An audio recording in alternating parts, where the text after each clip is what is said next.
If the most dangerous man in the wizarding world was never the killer, why did he look like one? The mugshot, the laughter in the rubble, a shredded portrait. For years, we were sold the story of a madman on the run. But what if every insane choice was the only move an innocent man had left? Tonight, we pull apart the street that wrote a headline, the superstition that turned a dog into a death omen, and the minister who needed a monster. By the end, you won't just see why Sirius Black looked guilty. You'll wonder how anyone ever believed he wasn't hunting the real traitor the entire time. Take a breath. This is the case against the case. Before we ever meet Sirius, we meet a poster. Gaunt face, hollowed cheeks, eyes, mad with hatred. First to escape Azkaban, stamped underneath like a warning label. The Daily Prophet doesn't report him. It packages him. Danger in a frame. While the ministry nods along because a simple monster makes a simple story. 13 dead with one curse. A traitor on the run. That's not biography. That's branding. And it works. Parents lower their voices. Students trade whispers. Every creak in the castle becomes Sirius Black. The image does the heavy lifting. Wild hair equals wild heart. The haunted stare equals zero remorse. No one asks what evidence survived the blast, who was questioned, or why there was no trial. They don't need proof when the picture already tells them how to feel. By the time Sirius steps back into the world, the verdict is old news. One blast split the morning. Cobblestones lifted, glass rained down. 12 muggles gone in a heartbeat. What passed for evidence was gruesomely tidy. A crater, scorch marks, and a single finger where a man should have been. Into that silence walked Cornelius Fudge, junior official with a perfect soundbite. Sirius Black stood there, laughing. That detail didn't just color the scene, it cemented it. Laughter beside rubble reads like pride. The poster wrote itself. But grief can wear strange faces. The secret keeper switch existed in... Quick pit stop. If you like turning ministry bedtime stories into autopsies, tap subscribe faster than a seeker snatching a snitch. It's free, it feeds the algorithm, and it tells Fudge he can't outspin a good timeline. Back to the street. The real cost of that moment wasn't the crater. It was the lock it snapped on every future interpretation. From that day on, anything Sirius did would be read as confirmation. A shadow near the castle, a slashed canvas, a grabbed rat. When the first chapter brands you a monster, the rest of the book has to shout to be heard. Next, we head to Hogwarts, where every choice Sirius made looked like a confession, and every corridor turned into a courtroom. At Hogwarts, Sirius turned bad looks into headlines. He slashed the fat lady's portrait. Not vandalism for fun, a desperate door to Pettigrew. But the castle only saw rage. He slipped into the boys' dorm and grabbed Scabbers. To Ron, that was assault. To Sirius, it was finally closing a 12-year chase on a rat with a human resume. Even the firebolt backfired. A silent gift meant protection. Minerva read it as a hex delivery system. Teachers tightened patrols. Students traded ghost stories. Every step meant to expose Pettigrew instead painted Sirius darker. Intent? Rescue. Optics? Confession. Next up, the shadow on the lawn, the dog that superstition turned into a death omen. A giant black dog on the edge of the pitch, eyes in the grass by the castle, a shadow on Magnolia Crescent. To wizards raised on tea leaf doom, that shape isn't a stray, it's the grim. The worst omen you can pull from a cup. So every time Sirius chose stealth, the superstition chose panic. Students saw death. Staff saw a predator. The poster got teeth. From Sirius's side, the dog was pure logic. As an Animagus, he slipped past wards, dulled the Dementor's pull, and could tail Pettigrew without wand flash or chatter. He stayed out of sight, left no speeches, and never laid a paw on a student.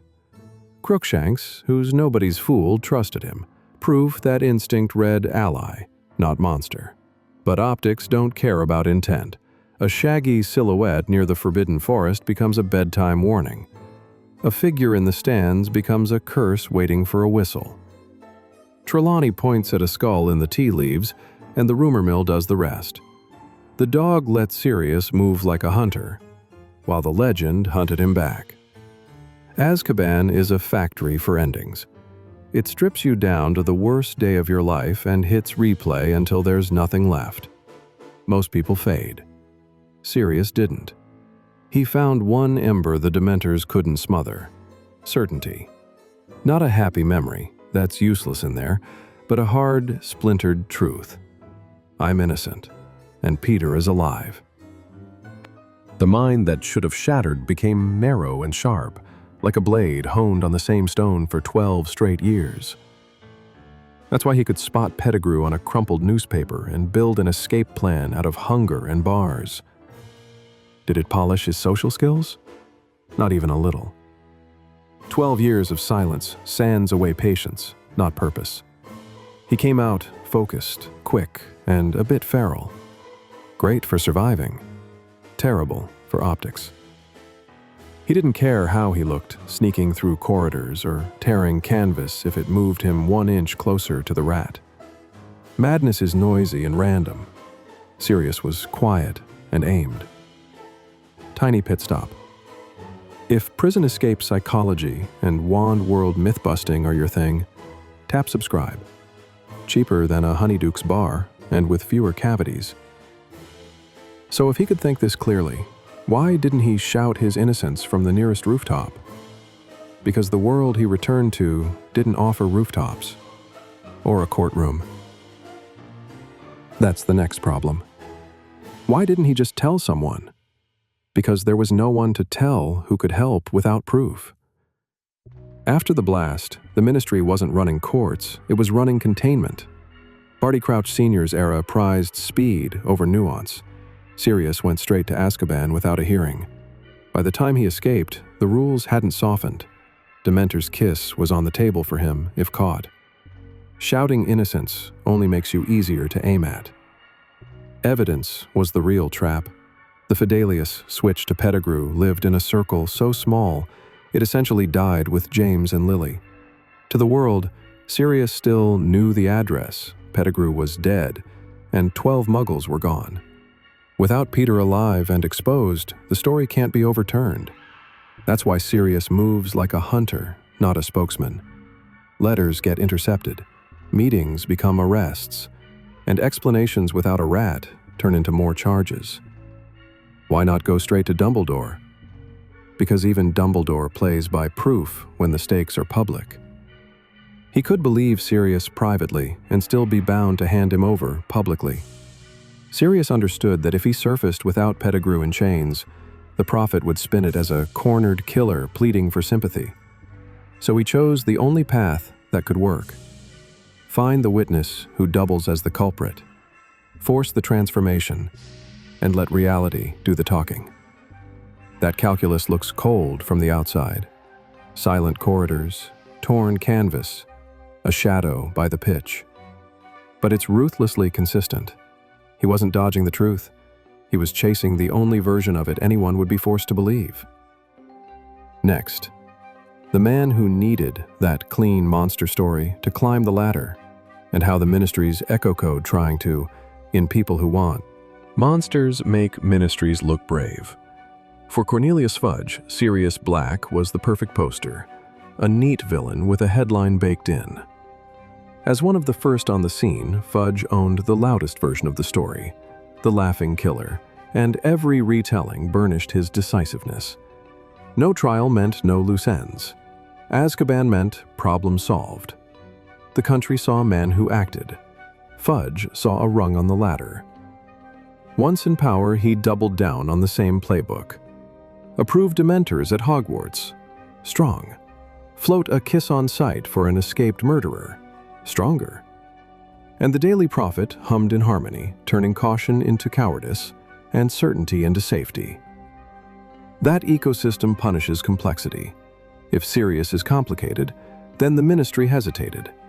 If he's a caricature, the Ministry is heroic. Guess which version fills front pages? Years later, Fudge would deny a much bigger truth for the same reason. Simple stories protect jobs. That pattern tells you everything about how Sirius's image calcified. When a minister needs a monster, even a wince or a wild-eyed mugshot becomes proof. Next up, the uncomfortable question. Did Sirius lean into the mask on purpose, trading reputation for results? What if the madman mask was a tool? In dog form, Sirius could slip through wards, pad past prefects, and ghost crowds that would have swarmed a wand-out fugitive. Fear became camouflage. A grim on the lawn scatters witnesses. An empty corridor means one more minute to track a rat. He wasn't showboating. He was clearing space. The moves line up with intent, not mania. He partnered with Crookshanks, who swiped Neville's password list and steered him past doorways that would have trapped a human. He chose non-lethal chaos, torn canvas, spooked portraits, midnight prowling, over spells that would have proved the poster right. He dragged the trail to the one room where truth could be forced, the Shrieking Shack, with Remus nearby, the map in play, and a door he could bar. The plan was brutal but simple. Corner Pettigrew, make him shed the fur, and let reality exonerate him. The cost was obvious. Every scare darkened the legend. Every silence tightened the noose. But surrender meant a kiss without a hearing, and a speech without a rat meant nothing. So he gambled everything on a single reveal. He almost won, until moonrise turned the room into a disaster, and the Ministry turned the truth into an inconvenience. Calculated or unhinged, he was a sharpened survivor making ugly choices in a world that rewards neat villains. He didn't act like an innocent man. He acted like a hunted one who knew innocence wouldn't save him. Sirius Black didn't look innocent because innocence doesn't always look safe. A poster, a laugh in the rubble, a shredded canvas, a shadow on the lawn. Each moment read like proof of madness, but together they map a hunted man making the only moves that could expose a living lie. Azkaban forged focus, not frenzy. The Ministry needed a monster, and the prophet drew one. Sirius chose results over reputation and bet everything on a single reveal. So, here's the real question. If you'd lost your friends, watched the traitor vanish, and knew the courts were closed, would you protect your image or torch it to drag the truth into daylight? If this made you see the story differently, drop your take below. And if you want more myth-busting deep dives, you know what to do.